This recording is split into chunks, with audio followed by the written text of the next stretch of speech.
আমি অনেক করেছি কিন্তু আল্লাহ আমার ঘরেও জেনে আছে, আমি ঘরেও বলে দিচ্ছি আল্লাহ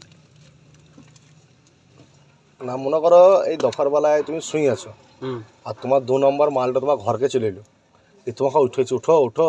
আমাকে উঠবেই না, আমার মেয়ে সামলে নেবে। কি বলবি তোমার? আমার মেয়ে যা করে বলবে না চাচি কি বলবি? আমার মেয়ে তোকে বলিয়েছে সেদিন ফোনে কথা বলিয়েছে। কি বলেছে? তো চলে আয় বাপের বেটি, তো বলে আসো শুধু আমার সীমানা গায়ে দুজনে থাকবো, থাকবে।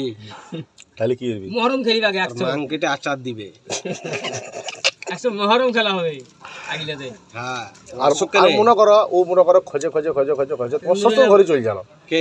শ্বশুর ঘর। শ্বশুর ঘর মনে করো ধলর নামটা জেনে নিয়েছে, মনে ধল কাজে বুঝছে, তাহলে কি হবে? শ্বশুর ঘর ও চিনেই না, আমরা চিনে দেবো। হ্যাঁ চিনিন দিবে। আজ খেলে ক বোতল অবাধ্য, আজ খাইনি। এই তো গন্ডগোল। খাবো না আমার এ ও সব ছেড়ে দিচ্ছিস গো, তো আমাকে কোনো সময় ফোনে ব্যস্ত করছি এখন আর খেলবে তো লাগাইস মদ খাবো আমি। অবাধ্য শ্বশুর নে, পয়সা কত দিবে?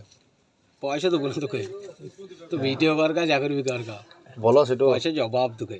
হ্যাঁ বলো পয়সা আমি দিতে পারবো না আর, নাকি? পয়সা দেবো না। ব্যাস। তো চাচি বলছি বাপের পয়সা কটা দিন দেবো না, না দেবো না।